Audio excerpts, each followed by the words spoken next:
Bonjour, je m'appelle Victor Luis Gutiérrez Castillo. Je suis maître de conférences à l'Université de Jaén, Espagne. Je me dispose à vous présenter mon exposé qui a pour thème Nouvelles formes familiales en Europe et en Amérique latine, vers un standard commun en matière familiale. Comme vous savez, la conceptualisation de la famille a évolué en fonction du changement du temps. Le mariage a perdu le monopole de la légitimation familiale. Les unions de fait s'y multiplient et les techniques de procréation assistée permettent de dissocier la sexualité de la procréation. Les caractéristiques particulières des droits des familles rendent difficile l'harmonisation tant dans la région européenne qu'américaine. Cela est dû au fait que le droit de la famille est uni et imprégné de la culture, de l'idiosyncrasie ou de la religion de chaque société. Selon l'époque, la société et l'environnement dans lequel la personne se trouve, sa famille et ses relations familiales varieront. La reformulation de la vie des familles a fait l'objet de débats controversés sur les continents américains et européens. Dans le cas de l'Europe, ce sont les États, tant dans le cadre de l'Union européenne que du Conseil de l'Europe, qui ont compétence pour légiférer sur les droits de la famille avec une large marge d'appréciation. Cette circonstance entraîne des différences importantes entre les citoyens européens, dont la vie familiale est déterminée par la légalité de leur propre droit national. Cependant, cette hétérogénéité nationale n'a pas empêché la construction d'une norme européenne commune dans ce domaine. Cela a été possible fondamentalement grâce aux travaux de la Cour de justice de l'Union européenne et de la Cour européenne des droits de l'homme, qui ont développé une interprétation évolutive de la famille ainsi que de la vie privée et familiale protégée dans le texte conventionnel.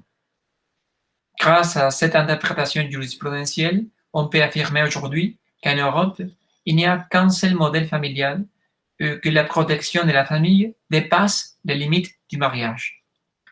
Dans l'Union européenne, par exemple, aucun État de l'Union n'est obligé de modifier sa législation pour autoriser les mariages homosexuels. Cependant, ils sont obligés à accepter certains de ces effets, en particulier ceux liés à la liberté de circulation ou de résidence. En ce sens, la Cour de justice de l'Union européenne a largement suivi la ligne jurisprudentielle et interprétative de la Cour européenne des droits de l'homme en la matière. Tous les deux ont lié la protection de la vie familiale au principe de non-discrimination. À cet égard, nous pourrions dire que le système de protection des droits de la Cour européenne des droits de l'homme a une grande influence sur le système de l'Union européenne. Les deux tribunaux ont contribué à la création d'une sorte de standard commun européen en matière familiale. Cette évolution du concept de famille et de vie familiale a également été observée dans les pays d'Amérique latine, dont certains ont reconnu le mariage homosexuel avant leurs voisins européens. Dans la région d'Amérique latine, c'est la Cour interaméricaine des droits de l'homme qui a provoqué les principaux changements dans ce domaine, largement influencés par la jurisprudence de la Cour européenne des droits de l'homme. Les juges latino-américains ont soutenu leur décision dans l'interprétation de la Cour européenne, défendant également une conception large et évolutive de la famille et de la vie familiale. Cependant, il existe une différence importante entre les deux systèmes. La marge d'appréciation laissée aux États par la Cour interaméricaine des droits de l'homme a été beaucoup plus limitée qu'en Europe.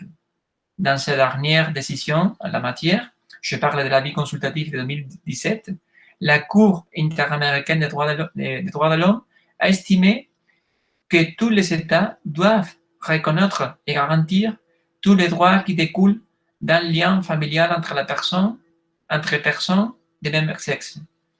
C'est-à-dire qu'il a reconnu les mariages entre personnes de même sexe et aussi a garanti sa protection.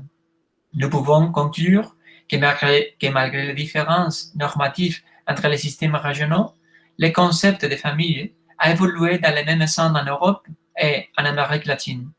Il s'agit d'un concept large, ouvert, évolutif et inclusif qui répond à un cosmopolisme normatif favorisé par le dialogue entre les tribunaux.